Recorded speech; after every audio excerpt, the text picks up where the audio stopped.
My son was sitting on the front steps of his own house when I pulled into the driveway. He had my granddaughter asleep on his chest and two suitcases beside him.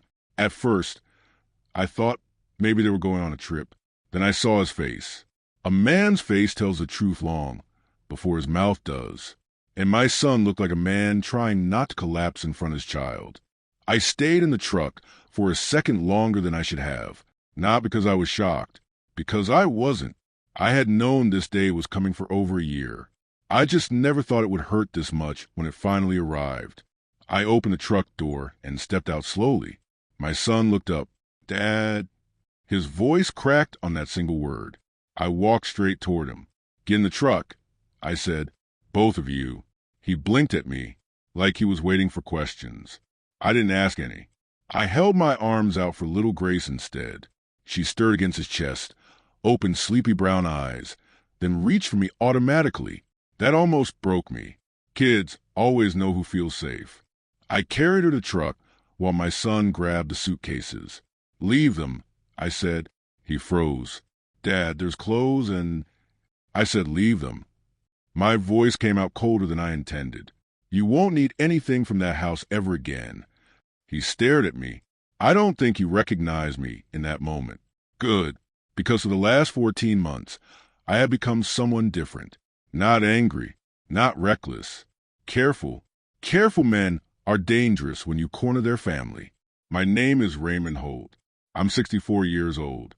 For 31 years, I worked as a structural engineer in western Pennsylvania. I built schools, bridges, office buildings. I spent my entire life making sure things stayed standing after pressure hit them. After my wife Carol died from cancer, I raised my son alone. Thomas was 11 when we buried her. He's 36 now. Still one of the kindest men I've ever known. He became a history teacher because he believed kids needed somebody honest in front of them every day. That tells you everything about him.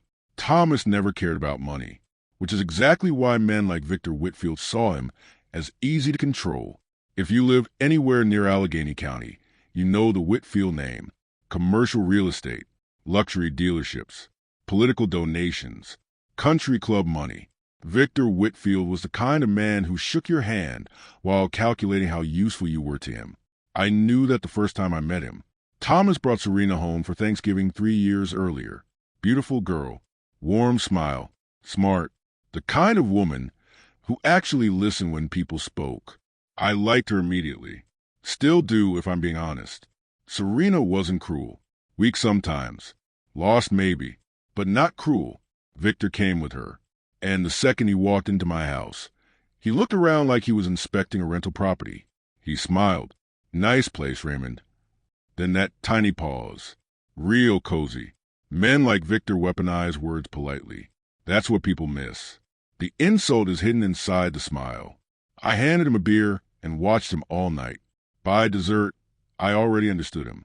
He believed money made him smarter than everybody else. Men like that eventually make mistakes because they stop believing consequences apply to them. Thomas and Serena married 6 months later.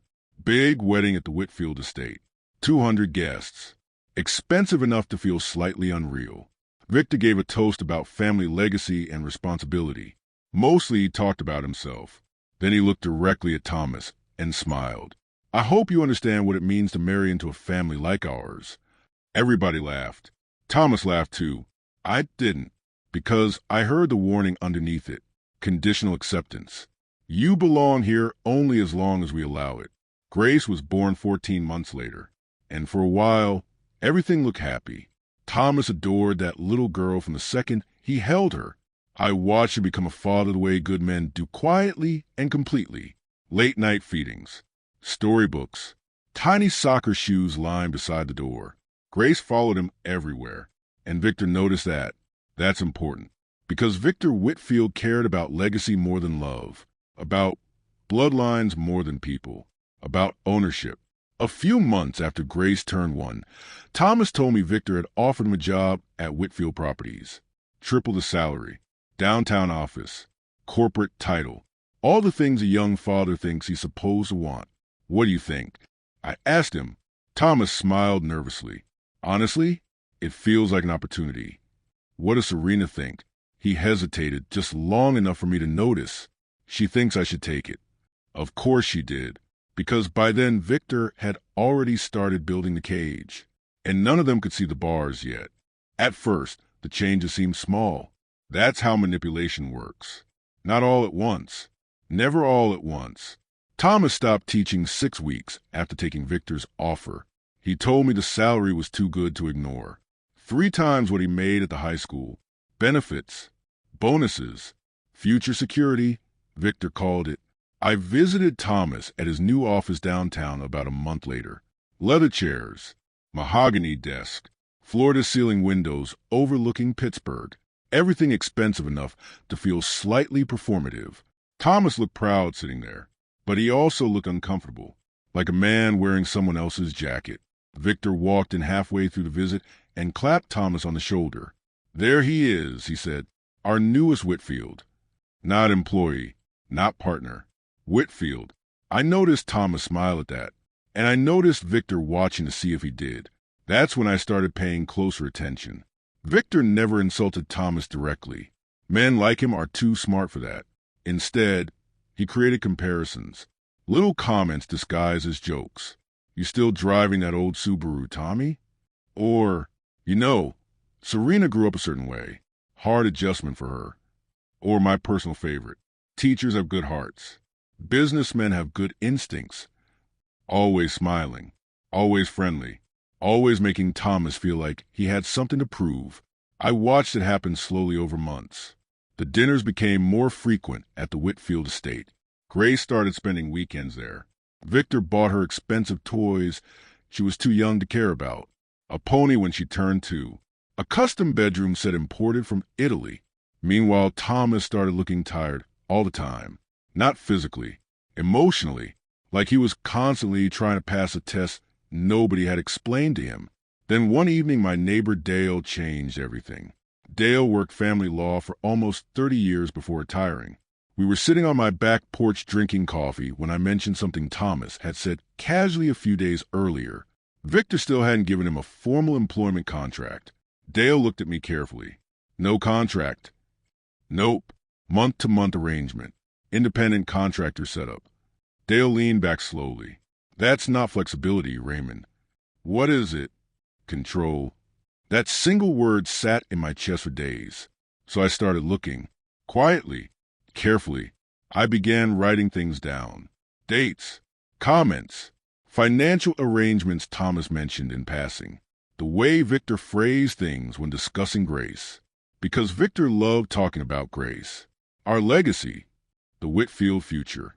Our bloodline, always our, never Thomas's. One night Serena came to my house alone. That had never happened before.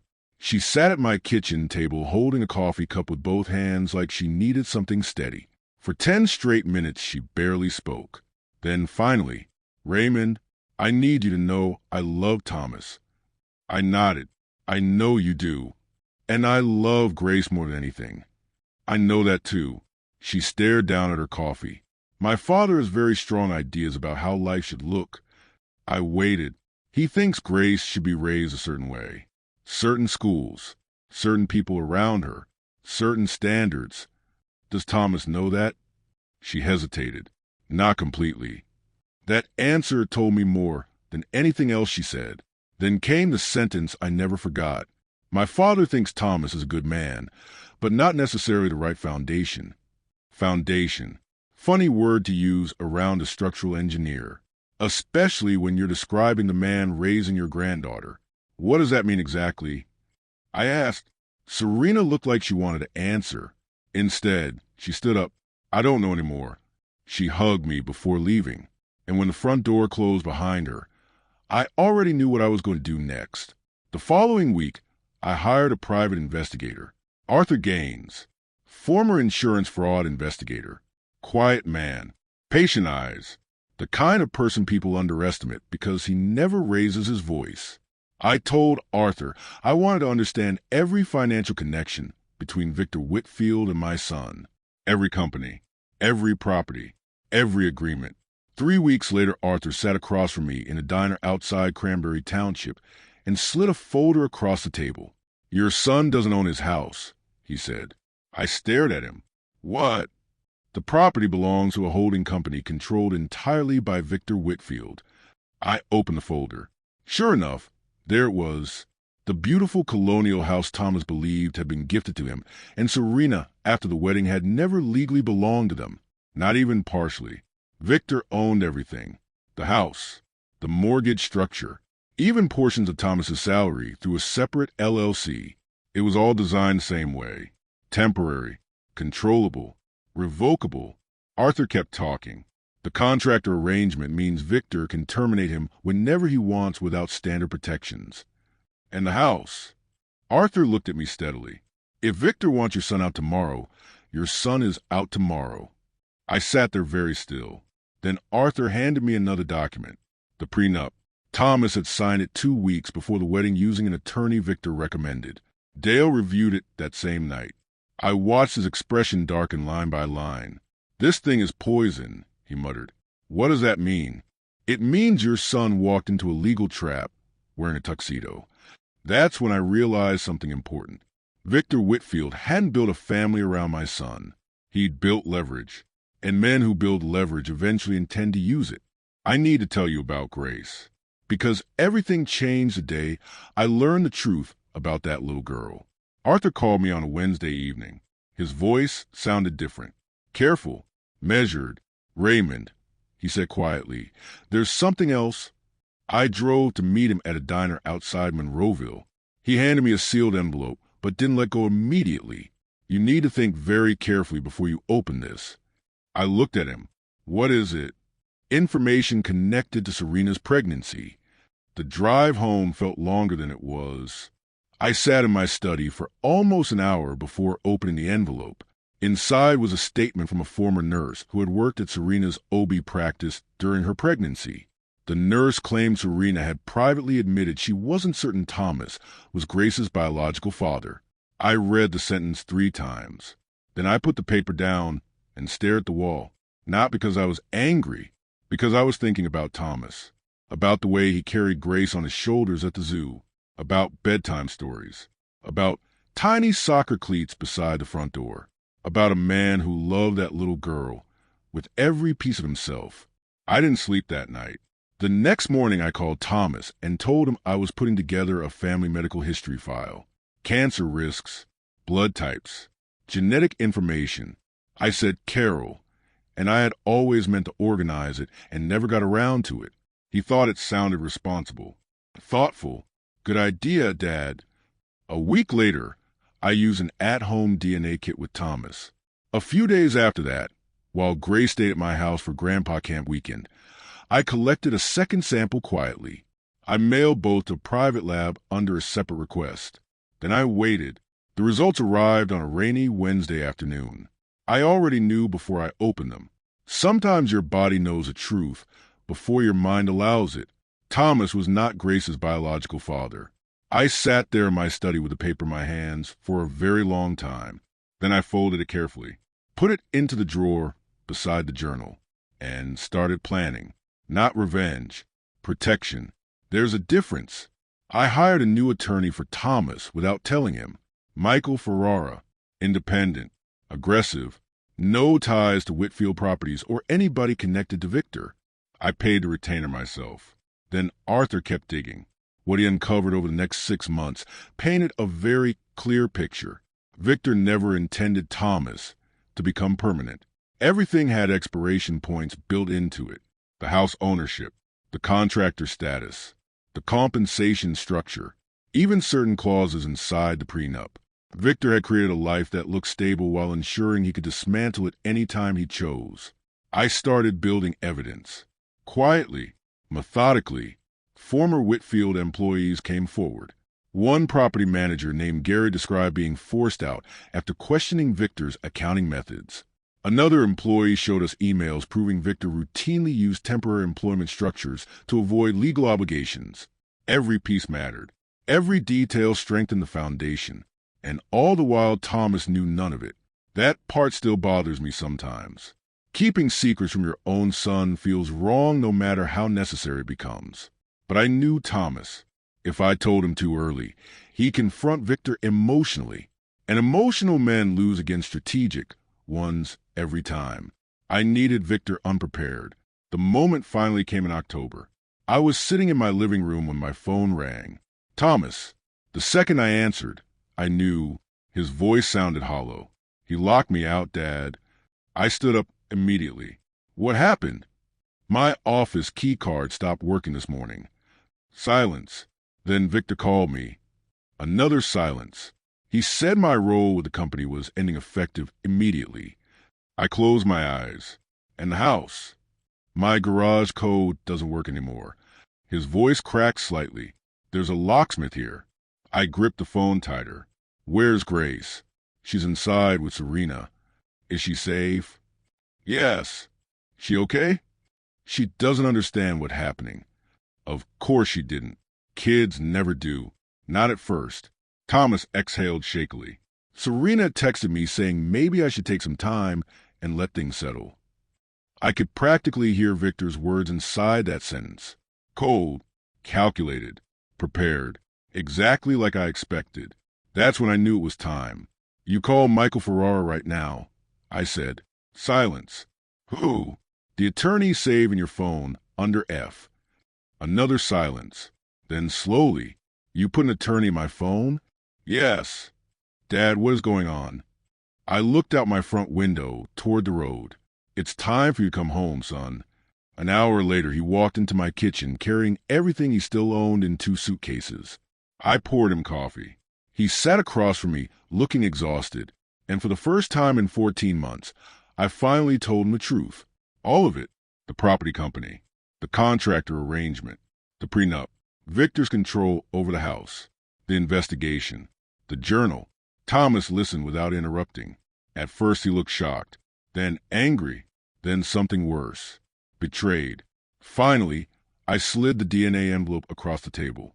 There's one more thing. He looked at me carefully. I'll never forget the silence while he read it. It felt like the whole house stopped breathing. Then very quietly, she's not mine. Not a question, just devastation. I leaned forward immediately. Biology doesn't decide who a father is. He stared at the paper. That little girl loves you more than anybody on earth. Still silence. You raised her, I said softly. You comforted her. You taught her words. You carried her through fevers. You are a father in every way that matters. His eyes filled, but he didn't cry. Thomas never cries easily. Finally, he whispered, What do we do now? I looked at the folder spread across my kitchen table. We already started. Michael Ferrara filed the first motions Monday morning. Victor's legal team responded within 48 hours. Fast, aggressive, confident. Men like Victor always assume money can outrun consequences. Usually they're right. This time they weren't, because Victor believed he had built a perfect system. What he didn't realize was that systems leave patterns, and patterns become evidence. The first crack appeared when Gary, a former Whitfield property manager, agreed to testify. Gary had worked for Victor nearly a decade. He arrived carrying boxes full of emails, payment records, and termination documents. Victor never fires people directly, Gary explained. He isolates them first, cuts access, removes support, makes them unstable enough to walk away. Exactly what happened to Thomas. Then another former employee came forward, a woman named Diane. She provided financial records showing Victor regularly used shell LLCs and temporary contractor arrangements to avoid legal responsibility. Suddenly, this wasn't just about my son anymore. It was a documented pattern. And judges pay attention to patterns, especially when wealthy men think nobody notices them. Then Serena made the decision that changed everything. She contacted Michael Ferrara voluntarily. I still remember Thomas staring at his phone when her name appeared. His hands shook before he answered. They spoke privately for almost an hour. When he came downstairs afterward, he looked exhausted. She told me everything. He said quietly, What everything? Thomas sat heavily at the kitchen table. She knew there was a possibility Grace wasn't biologically mine before we got married. I stayed silent. She told Victor after Grace was born. That hit hard, but what came next hit harder. Victor ordered a private DNA test without telling me. I felt my jaw tighten instantly. Thomas laughed once bitterly. He knew for almost 4 years. That was the moment I truly hated Victor Whitfield. Not because of the contracts, not because of the money, because he looked at a man loving a child completely and saw leverage instead of humanity. Thomas rubbed his face tiredly. Serena said she wanted to tell me dozens of times. Why didn't she? She was afraid of him. Of course she was. People raised under controlling parents learn fear long before they learn independence. Thomas stared at the table for a while. Then, quietly, she said my relationship with Grace was the only real thing in that entire house. That sentence stayed with me, because it was true. Victor built everything around ownership, money, property, status. But Thomas built trust, and trust is harder to destroy than men like Victor understand. The settlement process dragged for months. Depositions, audits, property disputes. Victor fought everything aggressively at first. Then slowly, he started losing. The prenup became vulnerable once Michael Ferrara, approved Victor's attorney, had hidden a 17-year professional relationship with the Whitfield family. The contractor arrangement collapsed under scrutiny, and the house ownership became legally complicated once evidence showed it had repeatedly been presented as a permanent marital asset. Then came the financial records. Arthur uncovered transfers between Victor's holding companies that suddenly attracted attention from investors. Victor desperately did not want asking questions. That's the thing about powerful men. Their biggest fear usually isn't losing money. It's losing reputation. Once business partners stop trusting you, everything shakes. 2 major commercial investors quietly withdrew from Whitfield projects. A downtown development lost financing. People stopped returning Victor's calls quite as quickly. Victor never went to jail. I want to be honest about that. Men with enough money rarely do. But something worse happened to him. People stopped trusting him. And for a man like Victor Whitfield, that's financial death arriving slowly. The final settlement came 4 months later. The Mount Lebanon house transferred legally into Thomas's name. The compensation claims settled heavily in his favor. Legal fees reimbursed, the prenup voided completely, and most importantly, Thomas secured permanent parental rights regarding Grace, not because of biology, because he raised her. Every bedtime story, every fever, every soccer practice, every nightmare at 2 a.m. The judge reportedly said something during review that Michael later repeated to us. Fatherhood is established by consistent love long before DNA enters the conversation. I wish Carol had lived long enough to hear that sentence. She would have loved it. Grace turned 4 that January. We held her birthday party at my house. Princess theme. Pink decorations everywhere. At one point, she placed a paper crown on my head and declared me King Grandpa. I sat outside in freezing weather wearing that ridiculous crown, while she laughed so hard she nearly fell over. Thomas stood in the doorway, watching us, and for the first time in months, he smiled without forcing it. Real happiness. Small, fragile, but real. Later that night, after Grace fell asleep surrounded by wrapping paper and stuffed animals, Thomas sat beside me quietly. You knew before I did, he said finally. Yes. Were you scared? Terrified? He nodded slowly. Then after a long silence, why didn't you tell me sooner? I answered honestly, because if I warned you too early, you would have confronted Victor emotionally. Thomas looked down, and he would have beaten me. Yes, not because Thomas was weak, because decent men assume other people operate with the same honesty they do. Predatory people depend on that assumption. I looked at my son sitting there exhausted, but still standing, still loving Grace, still choosing kindness after everything. And I realized something. Victor Whitfield spent years building systems designed to control people. Contracts, properties, financial traps. But the strongest thing in this entire story was the man he underestimated most. My son, because at the end of everything, Thomas still chose love over ownership. People think the hardest part of betrayal is discovering the truth. It isn't. The hardest part is what comes after. The quiet afterward. The mornings where life keeps moving even though something inside you has changed permanently.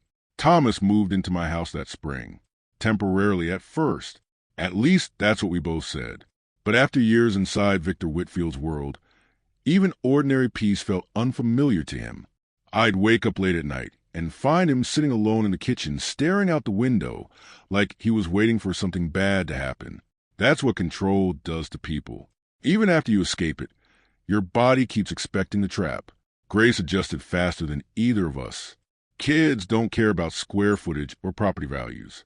She had her stuffed rabbit, her bedtime stories, her father. That was enough. One evening while Thomas was reading to her, she looked up suddenly and asked, "Daddy, why don't we live at the big house anymore?" Thomas froze for just a second. Then he kissed the top of her head. "Because home is wherever we're together." Simple answer. But I saw his face afterward when she ran off to play. That answer cost him something. Because he lost more than a marriage. He lost certainty. Trust. The version of his life he thought was real. Still, he never failed Grace once. Not one missed bedtime. Not one forgotten pickup. Not one moment where she questioned whether he loved her. That mattered more to me than any legal victory. Serena started visiting occasionally after the settlement finalized. Always nervous at first, like she expected me to hate her. Truthfully, part of me probably should have. But life becomes complicated once children are involved. And Serena had spent her entire life under Victor's control. People raised by controlling parents learn survival before honesty. That doesn't excuse what she hid. But understanding something isn't the same as approving of it. One afternoon she stayed after dropping Grace off. We sat quietly on the back porch while Grace played in the yard. Finally, Serena said something I'll never forget. My father used to say love meant loyalty. I looked at her, and now, tears filled her eyes immediately. Now I think he meant obedience. That single sentence explained Victor Whitfield better than anything else ever could. Victor never understood love. He understood ownership, control, legacy, possession. But real love requires freedom. And freedom terrified him because free people make choices you cannot control. Thomas made his choice anyway. That's why Victor lost. Not financially, personally, because the one thing Victor never managed to own was Grace's heart. She loved Thomas because he showed up every day. Soccer games, nightmares, doctor appointments, tiny hands reaching for him automatically whenever she got scared. That's fatherhood. Everything else is paperwork. A few months later, Thomas and I sat on the porch after Grace had fallen asleep upstairs. He stared into the backyard for a long time before finally speaking. "Do you think I was stupid?" "No, I missed all of it." I shook my head slowly. "You trusted people you loved." He laughed bitterly. "Feels pretty stupid now. Bad people survive because good people assume honesty exists. That's the truth nobody likes admitting. Manipulative people don't target weakness. They target decency. Because decent people hesitate. They explain things away. They give second chances. Victor counted on that. What he never counted on was me. I'm not richer than Victor. Not more powerful. But I spent 31 years building structures designed to survive pressure. And eventually you learn something doing that kind of work. Small fractures matter. Ignore them long enough, and eventually the entire structure collapses. I saw the fracture before Thomas did. So I reinforced what I could quietly until the pressure finally came. Would I do it the same way again? Honestly, I still don't know. Keeping secrets from my own son nearly destroyed me. But if I had acted too early, Victor would have buried Thomas legally before we ever got prepared. Sometimes protecting family requires patience that feels cruel while you're doing it. Thomas understands that now. At least I think he does. Victor disappeared mostly after the settlement. Still wealthy, still connected, but quieter, smaller somehow. Turns out reputation is easier to lose than money. Grace barely asks about him anymore. Kids eventually stop chasing affection that never feels warm. She talks about school now, cartoons, soccer practice, normal little girl things. That's the real victory in all of this. Not the lawsuits, not the house. Her, the fact that she still gets to grow up surrounded by people who choose her honestly. Last month, she asked me something while we planted flowers together in the backyard. Grandpa Ray? Yes, sweetheart. Are you happy Daddy's my daddy? I looked across the yard at Thomas untangling a garden hose while pretending not to listen. Then I looked back at her. With my whole heart, I said, and I meant it, because biology matters far less than people think. Love is repetition. Showing up over and over until another person feels safe simply because you exist. Thomas did that every single day. Nothing can erase it. Carol used to say there are two kinds of men in this world. Men who build things for themselves, and men who build things that protect other people after they're gone. Victor thought legacy meant buildings and money and bloodlines. He was wrong.